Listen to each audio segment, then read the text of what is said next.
पहले बैटिंग करो सर। अगर आपके पास मैथ्यू हेडन, जस्टिन लैंगर, न, रिकी पॉन्टिंग, यार एंड्रू आपने Samuel, Damien Martyn, Mark Waugh, Steve Waugh, Adam Gilchrist हो तो फिर आप बैटिंग करते हैं।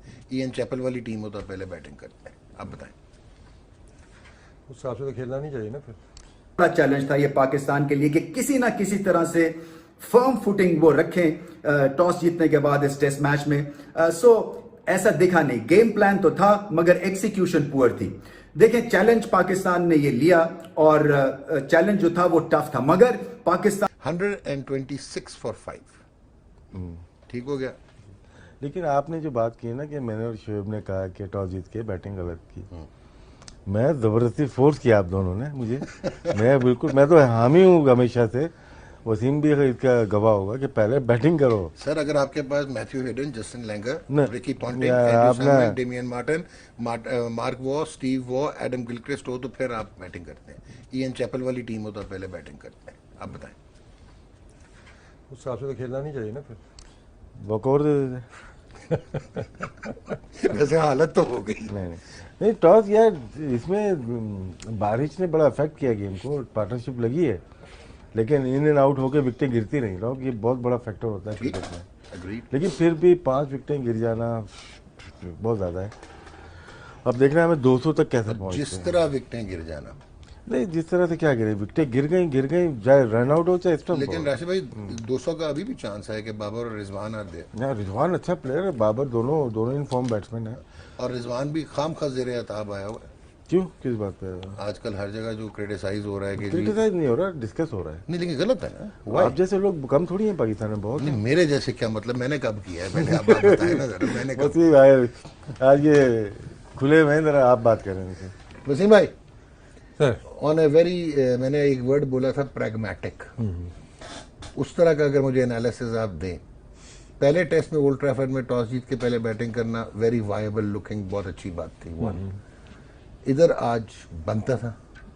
Can you justify as a cricketer? I am not asking you for. देखिए पिच अगर देखें ना तो वेरी ऑब्वियस, आपको उस पर कोई इतना ज़्यादा वो ग्रीनरी नजर नहीं आ रही कि बिल्कुल बॉलिंग पिच आप इसको नहीं कह सकते। ठीक है कि इस पे डिस्कशन बनती थी। एक तो होता ना सीधा ये बॉलिंग पिच, इस पे उन्हें पहले बॉलिंग करनी है या पहले बैटिंग करनी है। सो सम इन बिटवीन पिच था। तो ऑब्वियसली जिस तरह लास्ट मैच गया था, तो मुझे अगर आप वही सिचुएशन दोबारा दे दें कि चौथी बारी में हमने 270 डिफेंड करना है, I will take it with both hands. I think bowlers team ने we have learn our lessons कि वही सिचुएशन इस मैच में बनती है। तो मेरा नहीं ख्याल है कि इस दफ़ा पाकिस्तान उनको इतने रन चेज़ करने देगा। तो ऑब्वियसली जब आप टॉस का जब डिसीजन करते हैं तो सबसे पहले आपके थॉट यही आती है कि लास्ट 2 नहीं कि आप चेज़ करने के लिए जाना चाहते हैं या फिर आप डिफेंड करने के लिए जाना चाहते हैं। तो वो चीज़ें सारी देखते हुए मेरा नहीं ख्याल है कि फैसला गलत था। पॉजिटिव अप्रोच आप इसको कह सकते हैं। बाकी जो बैटिंग की आप फॉर्म की बात कर रहे हैं, उन चीज़ों को देखते हुए फॉर्म तो फिर वो सेकंड इनिंग में वही फॉर्म है। नहीं, लेकिन अब रीइंफोर्स 450 उन्होंने कर दिया है तो वो तो आपकी फॉर्म फिर और नीचे चलेगी ना। अगर कोई बैट्समैन आपके स्ट्रगल कर रहे हैं तो वो चीज़ें देखते हुए आप फिर यही कहते हैं कि पहले बैटिंग। वसीम की बात काटता हूँ। देखिए होता क्या है कि 1 घंटे में 4 आउट हो जाते हैं ना। ठीक है, आप बोलो डिसीजन गलत है। आपने मुश्किल टाइम से सारा निकाल दिया आपने। ठीक, तो गलत हिट मारी या आउट हुए। मुझे उम्मीद नहीं थी दोनों को, असद शफीक और फिर अजहर अली, दोनों का साथ ही नाम आ रहा है। अब अलग नहीं हो रहे, दोनों बिल्कुल साथ ही आ रहे, दोनों एक ही तरह से आउट हो रहे हैं। यार अपना राशिद भाई, on a very serious note, 71 successive test match Pakistan से कोई नहीं खेला। 53 खेले थे जावेद भाई, ठीक है, और वसीम बारी एक जमाने में। 71 successive test matches. Do you think कि हम डिफाइन कर पाए हैं कि who Asad Shafique is for Pakistan? हाँ, क्यों नहीं कह सकते? परफॉर्म है यार, परफॉर्मेंस ही है। ठीक, नंबर 6 पे कितना किसी ने परफॉर्म किया पाकिस्तान में? मैं वर्ल्ड में इससे ज्यादा किसने किया है? Sir Garry Sobers. और किसी ने किया? नहीं, सवाल खत्म हो गया आपका यहीं पे। नहीं, डेड हो गया, डेड ऑनेस्ट। नहीं, डेड नहीं हुआ ना बॉस, डिफेंड ना करें। अगर आप नहीं मानो तो नहीं मानो। नहीं, कहा था सोशल मीडिया से सवाल ना पिक करें। हाँ, आप प्लीज एक मिनट देखो, इवन देखिए ऊपर आके इवन मैं अजहर अली के भी नहीं जाऊंगा कि यार 12.5 की एवरेज, 12.5 की नहीं, आप अपनी मर्जी की गिन रहे हो ना। टोटल कितनी है? वो भी अब 40 के करीब तो है। तो यार अब 50 अगर से हम है किसी almost। की वीकनेस लेके ठीक है खराब परफॉर्म कर रहे हैं, लेकिन खराब परफॉर्मेंस भी और वीक कर दें उसको, तो जाती है ना। अच्छा, ये आप, मैं ज़रूर मानता हूँ आपकी बात कि क्या इनसे बेहतर हमारे पास सब्स्टिट्यूशंस हैं इस वक्त, तो फिर हमें इनको बैक करना ये आप सिलेक्शन कमेटी से पूछेंगे। नहीं नहीं, जैसे अर्शद भाई ने let's बात talk it की है ना rationally. कि देखिए ड्यूरिंग द सीरीज या ड्यूरिंग द मैच पहले इस तो तरह आप की अपने डिस्कशन अल्फाज वापस में सोशल मीडिया से मैं कोई सवाल नहीं पूछ रहा, चलिए नहीं वो पीछे मैं से। पढ़ के आया था। नहीं, वो आपने पढ़ लिया तो फिर मैं कुछ और नहीं अर्शद कर भाई ने पढ़ा हुआ था, हमने फुल तैयारी की हुई थी कि आपने वो करना ही है सवाल। अच्छा। आई थिंक ये जो आप डिस्कशन कर रहे हैं तो may be end of the series अगर इस पे डिस्कशन की जाए तो फिर ज़्यादा मौजूद टाइम होगा, क्योंकि फिर बात वही है ना कि आप लंबी चौड़ी डिस्कशन कर लेते हैं, एक इनिंग्स अच्छी कोई खेल जाता है तो फिर आपकी वो सारा जो बिल्टअप आपने किया होता है ना, तो मेरा ख्याल में तो ये है कि एंड ऑफ द सीरीज आप फिर स्क्रूटनाइज चीज़ों को कर सकते हैं। हाँ भाई 6 इनिंग्स हुई हैं। अच्छा, आज के मैच के सिनेरियो इस सीरीज में आ जाएं, शान मसूद ने एक बड़ा ब्रिलियंट स्टार्ट किया 156, ठीक है, he was lucky but luck favours the brave, जो आज उसके साथ भी हुआ, आबिद के साथ भी, फाइन कि आपको चांसेस मिलते हैं, उन्होंने तो नहीं कहा था ना कैच गिरा दो, बट उसके बाद अब 2 बैक टू बैक इनिंग्स हो गई, ठीक है, क्या आपको लग रहा है कि is it again the Anderson Shan Masood on, या बस ठीक है कि वो सर्वाइव करना हो तो ओपनर है, इंग्लिश कंडीशंस है and it has just happened? देखिए वो फार इम्प्रूव तो है। एंडरसन को भी अगर आप देखते हैं ना तो उसकी फॉर्म भी बेहतर हुई है इस मैच के अंदर, उसका बॉल स्विंग भी हो रहा है, बेहतर रिदम में वो नज़र आ रहा है। तो बात फिर वही आती है डॉक के आपने कंसिस्टेंटली परफॉर्म करना है, ठीक है ना, एक इनिंग्स के ऊपर आप बहुत ज़्यादा, ठीक है ना, आप वो नहीं जा सकते। तो यही रियल टेस्ट है, चाहे वाबिद की अगर आप बात करते हैं, चाहे शान मसूद की करते हैं, दोनों यहाँ पे रन्स करके गए थे। अब वहाँ पे भी अगर प्रूव करना है अपना कि हम उस लेवल तक पहुँच चुके हैं, तो फिर वहाँ पे एक इनिंग्स नहीं, आप कहेंगे यार कि थोड़ी सी और कंसिस्टेंट परफॉर्मेंस होनी चाहिए, और एबिलिटी दोनों के अंदर मौजूद है। Which you can look into Babar Azam कि लास्ट 1 साल देखिए बाबर का भी मैं कहूँगा कि एक थोड़ा सा टेस्ट है इन कंडीशंस के अंदर, ठीक ठीक है, तो आज थोड़ा सा उस सीरीज में बॉल पड़े, उसको थोड़ी सी प्रॉब्लम हुई, लेकिन वो लग रहा है कि थोड़ी सी वो प्रिपरेशन वो करके आया हुआ है, ये सर्वाइव खेल रहा है वो, तो वो भी नेक्स्ट लेवल अचीव कर लेगा अगर इस सिचुएशन के अंदर, इन कंडीशंस के अंदर वो रन्स करता है। आई थिंक थोड़ा सा जो इंटेंट है ना, you know, as a coaching point अगर मैं इसको देखता हूँ कि समटाइम क्या होता है कि जब आप थोड़ा सा you know fear of failure या फियर ऑफ आउट होने का जेन का आप में आ जाए ना, तो वहाँ पे थोड़ा सा in between at times I feel कि हमारे बैट्समैन फंसते हैं, क्योंकि वो इफेक्ट क्या करता है आपका डिफेंस, मेरा आपसे फिर आपके पाँव नहीं चलते, तो थोड़ा सा मुझे लग रहा है कि मैं बैटिंग के अंदर आपने टेक्निकल बात कर दी, फैंटास्टिक, ठीक है, वेल रिसीव। मुझे ये समझा दें आप कि फियर ऑफ फेलियर 78 टेस्ट और 74 टेस्ट खेलने के बाद और 71 सक्सेसिव टेस्ट खेलने के बाद तो फियर ऑफ फेलियर जस्टिफाइड नहीं है ना। मैं फवाद आलम का मान लेता हूँ फियर ऑफ फेलियर, ठीक है, मैं आबिद का भी मान लेता हूँ फियर ऑफ फेलियर कि आबिद अभी इंग्लैंड में गया है, टेस्टिंग कंडीशंस में गया है, इतना राउजिंग स्टार्ट हुआ है, बट आई डोंट सी के 21-22 मुसलसल खेल गया Shan Masood the way he has played, तो इनको कौन से फियर ऑफ फेलियर, इनके पीछे कौन से ब्रैडमैन खड़े हैं जो इनको आके चेंज कर लेंगे? हमने तो स्टॉक बनाया ही नहीं हुआ अगर उसने देखें फॉर वॉट एवर रीजन। नहीं देखिए, अगर आप ये कह दें जी कि यू नो कुछ स्टॉक नहीं है या प्लेयर्स आ नहीं रहे, तो आई थिंक ये भी कहना गलत होगा। वो भी आपसे बात करेंगे, वो तो आप बताओगे, वो तो ये नहीं है कि अपनी पीछे कोई नहीं है तो बस मैं ही यू नो मेरे पीछे कोई नहीं है, तो प्रेशर तो होता है इंटरनेशनल क्रिकेट का, राशिद भाई को पता है, तो एवरी इनिंग्स में आपके ऊपर प्रेशर वो होता है। अब किस तरह उसको आप सस्टेन करते हैं, किस तरह प्रिपेयर करते हैं अपने आप को उन कंडीशंस के लिए, तो मुझे लग रहा है कि यू नो 2-3 इनिंग्स हो गई है ना अभी, तो थोड़ा सा बैट्समैनों को अब अपने तरफ आना होगा, अपने स्टाइल की तरफ आना वसीम होगा। भाई 78 टेस्ट और 70 टेस्ट आज से 15 साल पहले एक पूरा करियर होता था जिसमें आप डिफाइन हो जाते हैं। डॉग अब आगे बढ़ो, 70-71 पे फंसे हुए हो। चलो कितनी भी नहीं आदर्श इसकी नहीं यहीं बैठ के देखिए कितने शोज हुए थे जिसमें असद शफीक की आप तारीफ भी मैं होती अभी थी, भी कर रहा हूँ। runs भी No, करते थे, डॉक्टर, मैं तो आपसे सिर्फ identify करा- सीनियर प्लेयर पे इस तरह की डिस्कस मेरा नहीं ख्याल बनते नहीं। नहीं सर डॉक्टर, हम फिर मैं सवाल कहूँगा may be end of the series एक शायद आप मिनट, डिस्कस कर नहीं, सकें। एंड ऑफ द सीरीज भी टू बी वेरी ऑनेस्ट, अगर मैं बहुत रैशनली देखूं, असद शफीक या इवन मैं अजहर के हक में भी नहीं हूं कि आप ड्रॉप कर दें उन्हें। I just want to ask you too, क्योंकि आप लोग सीजनड हो, मुझे ये समझा दो कि व्हाट हैज गॉन रॉन्ग और अब उन्होंने इसमें से निकलना कैसे।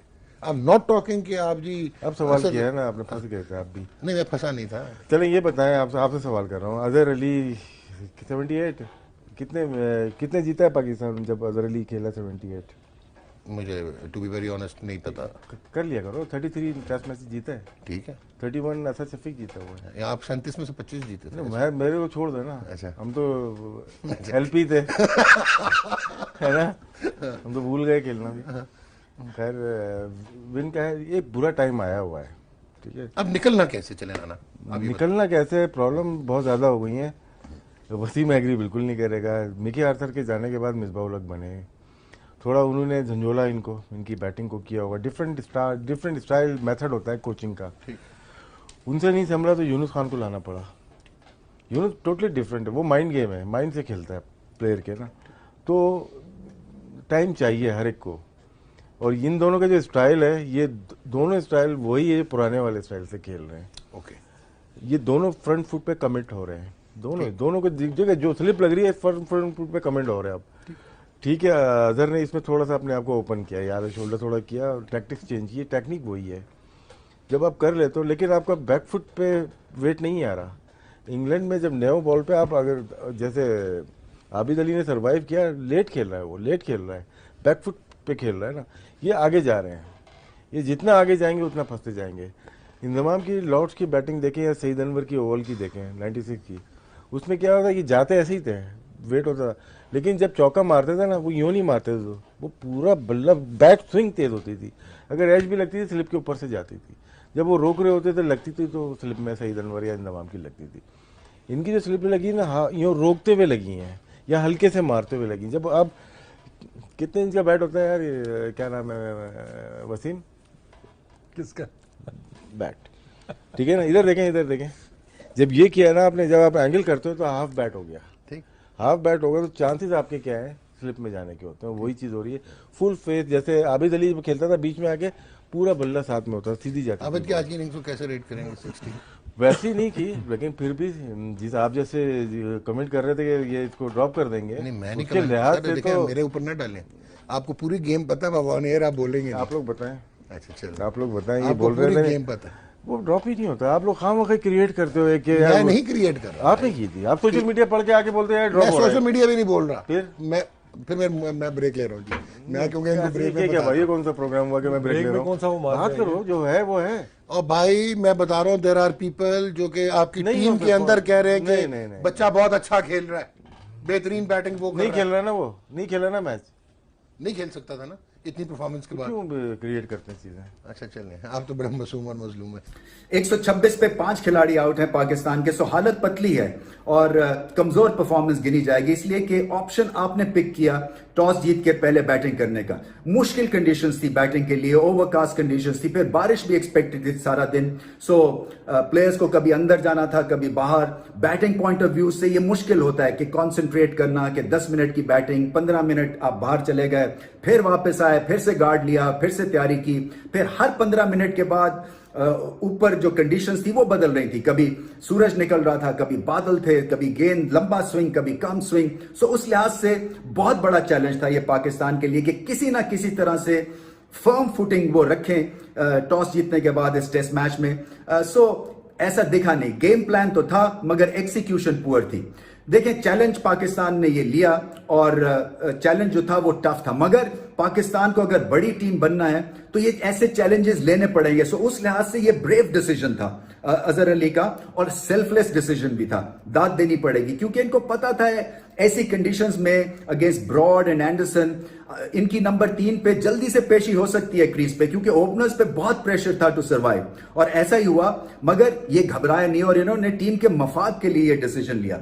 वो अलग बात है कि एक्सिक्यूशन निहायत कमजोर थी, और वजह क्या थी? फिर से वो टेक्निकल रीजन से फुटवर्क कमजोर था, मोड ऑफ डिसमिसल भी ऑलमोस्ट कई प्लेयर्स का एक जैसा ही हो रहा है इस सीरीज में, जिससे और ज्यादा एक तरह से फ्रस्ट्रेशन होती है। फिर जो एक्सपीरियंस प्लेयर्स हैं वो फिर से फेल हो रहे हैं। सो पाकिस्तान क्रिकेट में अब ये चीज लानी पड़ेगी और थिंक टैंक को या जो भी करता धरता है उनको ये करना पड़ेगा कि सीनियर प्लेयर्स को आप फेलियर की कोई वार्निंग दे कि 3 फेलियर्स जो हैं वो मैक्सिमम हम आपको दे सकते हैं, उसके बाद हम आपको एग्जिट डोर दिखाएंगे, क्योंकि इसका कोई फायदा नहीं हो रहा। आप इतने बड़े टूर पे आए हैं, सारी दुनिया देख रही है और आपकी नजरें लगी हुई हैं सीनियर प्लेयर्स के तरफ बैट और बॉल के साथ, और अगर वो डिसअपॉइंट करेंगे तो फिर जो नए लड़के हैं उन पे बहुत प्रेशर पड़ जाता है और आप फिर परफॉर्मेंस भी ठीक नहीं दे सकते। आपका गेम प्लान भी जो है वो तितर बितर हो जाता है, क्योंकि आप आस लगाए होते हैं कि जिन्होंने लंबे टेस्ट मैच खेले हैं वो इस गेम प्लान को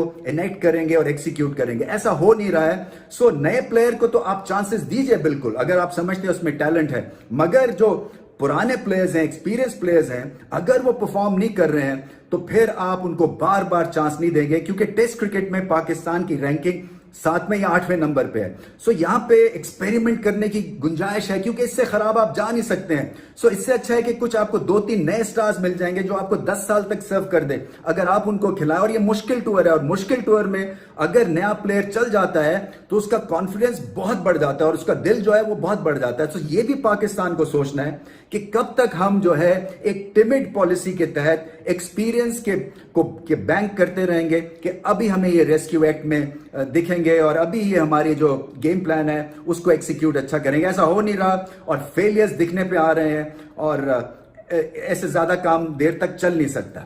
दूसरा, ये गेम ग्रेट लेवलर है। शान मसूद ने देख लिया 150 के बाद 2 फेलियर्स।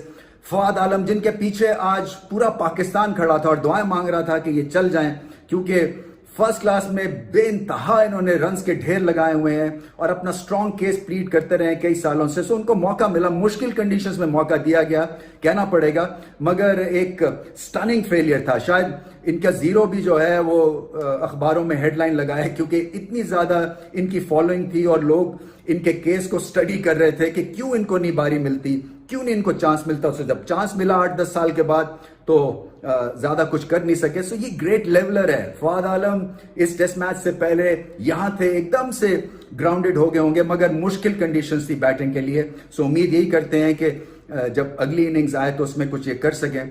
बाहर पाकिस्तान मुश्किल में है, मगर ये मेरे हिसाब से लो स्कोरिंग टेस्ट मैच होगा। यहां पे बैटिंग आसान नहीं होगी। सो आखिरी की विकेट्स जो हैं वो बड़ी इंपॉर्टेंट है कि पाकिस्तान कितने रन्स बिटोर सकता है टेल एंडर्स के साथ। बाबर आजम को लंबी इनिंग्स खेलनी है, पार्टनरशिप रिजवान के साथ लगानी है, और अगर पाकिस्तान 200, 225, 250 तक पहुंच जाता है तो गेम में वापस आ जाएंगे। सो लो स्कोरिंग मैच होगा मेरे हिसाब से, और लो स्कोरिंग टेस्ट मैच जो होते हैं वो बहुत ही एक्साइटिंग होते हैं। पाकिस्तान जो है इंग्लैंड को अभी भी पछाड़ सकता है, क्योंकि बॉलिंग हमारी अच्छी है, बॉलिंग कंडीशंस रहेंगी थ्रू आउट ये टेस्ट मैच में, क्योंकि बारिश एक्सपेक्टेड है अगले 3-4 दिन। सो जब भी मौका मिला पाकिस्तान को हमला करें और पॉजिटिव रहें। सबसे पहले बैटिंग अच्छी करनी है बाबर आजम एंड कंपनी को, और किसी ना किसी तरह से 225, 250 तक ये स्कोर को लेके जाना है।